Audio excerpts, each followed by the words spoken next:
दारिद्र्य रेषेखाली असलेल्या माणसानंच घरकुल द्यायचे। मी एकोडी जिल्हा परिषद क्षेत्राचा सदस्य असताना पांपेवाड्याचा एक व्यक्ती माझ्याकडे आला आणि म्हणाला की मला दारिद्र्य रेषेखाली माझं नाव आणून द्या।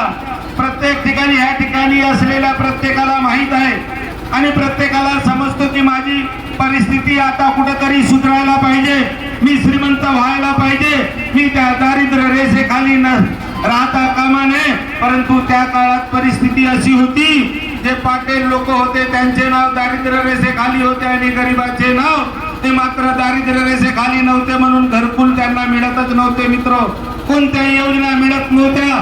सर्व योजनेपासून सर्व लोक गोरगरीब जनता ही वंचित राहत होती आणि म्हणून त्याच्यामुळे ह्या गावाचा देशाचा विकास साधला जाऊ शकत नव्हता।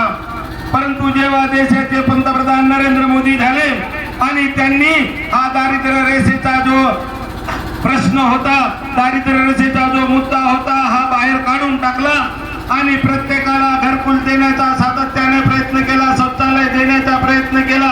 अनेक योजना आहेत, योजना जर सांगायला गेलो तर फार, परंतु तुम्ही आता सुजाण नागरिक आहात, तुम्ही अतिशय हुशार आहात, तुम्हाला ह्या योजना सांगायची गरज राहिली नाही। आम्ही ज्यावेळेस लहान होतो त्यावेळेस देशाचा पंतप्रधान कोण आहे तर आम्ही नाव पाठ करत होतो मित्र।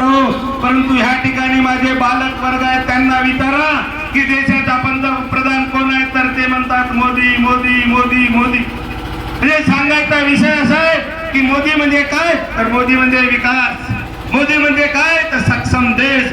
आज ह्या देशाची, आज हा देश खऱ्या अर्थानं अधोगतीकडे जायला लागला होता, खऱ्या अर्थानं देशाचा विकास होत नव्हता।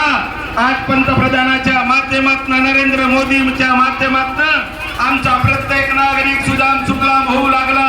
प्रत्येकाला शेतीचे पैसे असोत, अवकाळीचे पैसे असोत। तुम्हाला तुमच्या अतिशय जवळची गोष्ट सांगतो, ज्यावेळेस नाना पटोले हे ह्या सरकारमध्ये होते आणि सरकारमध्ये असताना बोनसचा जो मुद्दा होता, देवेंद्र फडणवीस असताना 700 रुपये बोनस दिला होता मित्र। त्याच्यानंतर मग नाना पटोलेची सरकार आली, परंतु ते बोनस देऊ शकले नाही। ते आधीपासून पेंड्या जाळण्याचं काम करतात, नाटक करण्याचं काम करतात मित्र। मी जेव्हा त्यावेळेस प्रफुल्ल पटेल होते, प्रफुल्ल पटेलांनी भेलचा उद्योग ह्या साकोली आणि लाखनी तालुक्याचा व्हायला पाहिजे। साकोली आणि लाखनी तालुक्याचा जे युवक, माझे युवक आहेत, त्या युवकांचा उद्धार व्हायला पाहिजे। कारण प्रत्येक आई वडिलाला वाटतं माझा मुलगा शिकलेला आहे, माझा मुलगा शिकून सवरून हुशार व्हायला पाहिजे, खऱ्या अर्थानं तो कुठं ना कुठे नोकरी करायला पाहिजे। ज्या वेळेस तो कुठेतरी नोकरीवर लागतो त्यावेळेस ती माझी जी आई आहे ते 60 वर्ष जगण्यापेक्षा 70 वर्ष जगते मित्र। कारण ती जगते त्या मुलासाठी।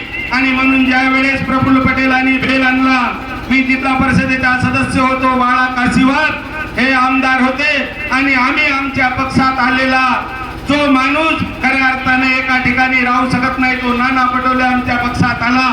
त्यांना आम्ही भरघोस मतानं निवडून दिलं आणि आम्ही त्याच्याकडे गेल्यानंतर तो म्हणाला, आम्ही म्हणालो बाळा काशीवार सोबत आम्ही गेलो आणि म्हणालो की भाऊ हा भेलचा जो कारखाना आहे तो भेलचा कारखाना सुरू करा।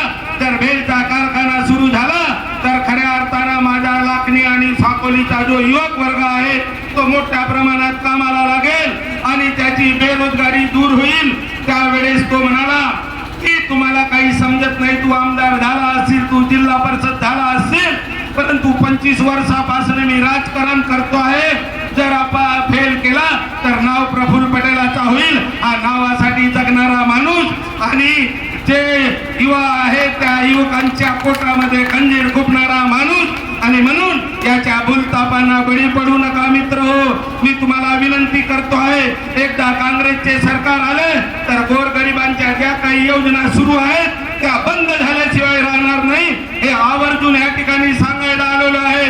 बोलायचं खूप असलं, सभा अनेक गावामध्ये आहेत, म्हणून विनंती करतो आहे हे देशाचे पंतप्रधान नरेंद्र मोदीचे हात बळकट करण्यासाठी, तुमच्या गावाचा विकास करण्यासाठी, देशाचा विकास करण्यासाठी येत्या 19 तारखेला आपण कमळ चाप चिन्हावरची बटन दाबायची आहे आणि ती बटन अशी दाबायची आहे की तिचा आवाज हा दिल्लीपर्यंत पोहोचला पाहिजे मित्र। एवढी विनंती करतो आणि थांबतो। जय हिंद, जय भारत।